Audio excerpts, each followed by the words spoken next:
嗨，我係維維，相信大家尋日都有睇我做直播整呢隻小精靈衣背啦。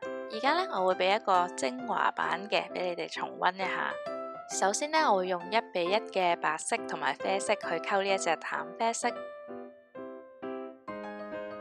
喺呢一半裏邊，我會再細分做6份，1/6我會留返嚟做耳仔，其餘我都會搓成一個波波做佢個頭。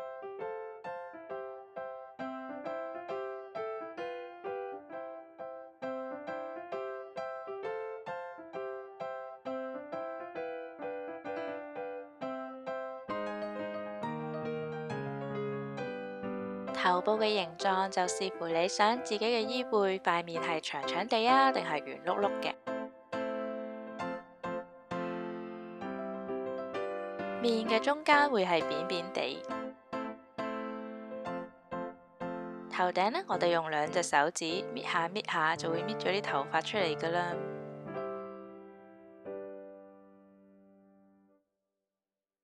呢個時候攞起把刀喺啲頭髮度鏟幾下。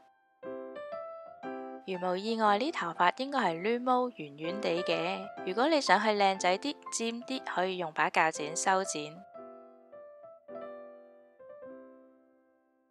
喺面中間凹陷嘅位置就係我哋放眼睛嘅位啦。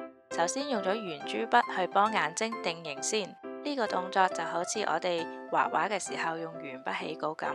而且眼窩呢可以令到隻眼更加有立體感噶。攞出2粒好似豆豉咁大嘅黑色黏土去填補呢個窿窿。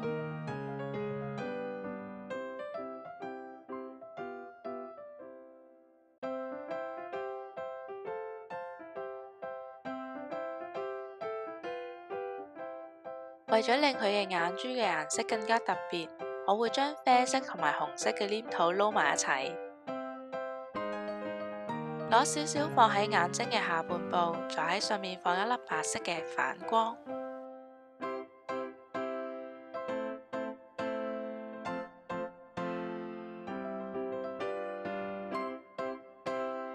用筆幫佢化妝畫眉毛。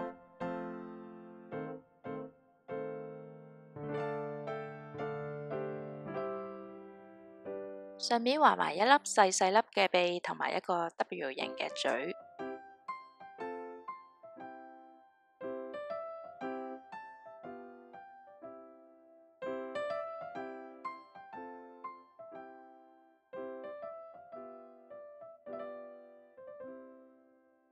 因為呢個耳仔實在太幼啦，所以我需要用牙籤去幫佢支撐。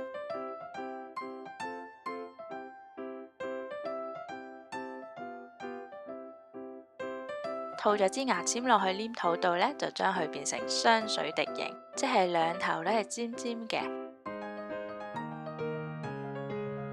攞返眼睛嘅顏色，同樣都係做一個雙水滴形，不過今次呢一塊呢就再細啲，放喺個耳仔上面做成內耳。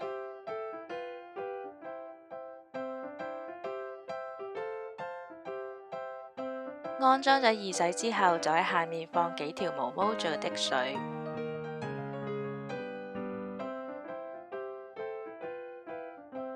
攞返一開始我哋擱置咗嘅另一半啡色出嚟，抽少少混合大量嘅白色，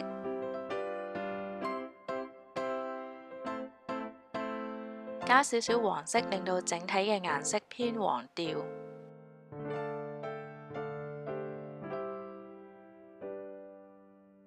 呢1粒淺啡色我都會再細分㗎，1/3左右攞出嚟做尾巴。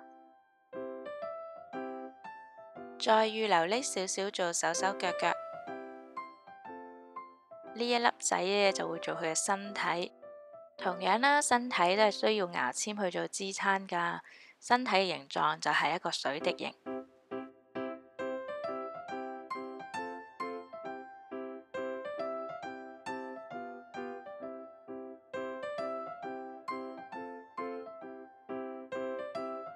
2隻腳板我會放喺身體嘅下面，指向左右兩邊，刻返啲腳趾俾佢。手嘅黏土用量會係腳嘅雙倍，上面會肥一啲，下面會瘦一啲。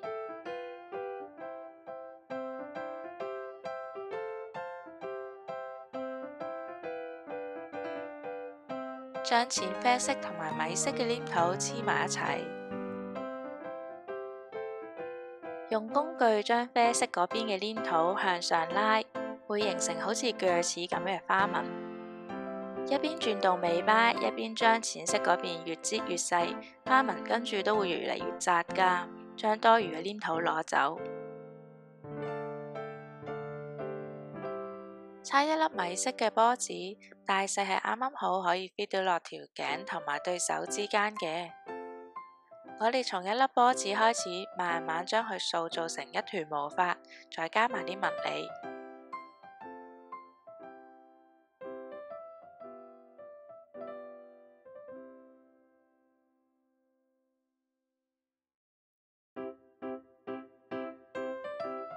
整咗中間最搶眼呢一團毛髮之後，就整兩條細細地香蕉形嘅放喺兩邊裝飾下。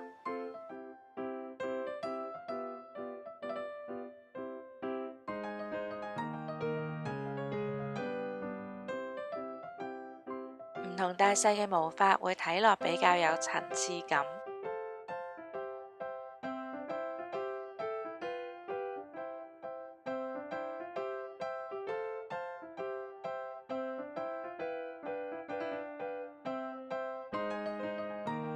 穿埋條尾巴就大功告成嚕！鍾意我呢條片就俾個 like、留言同埋分享，我哋下次再見啦，拜拜。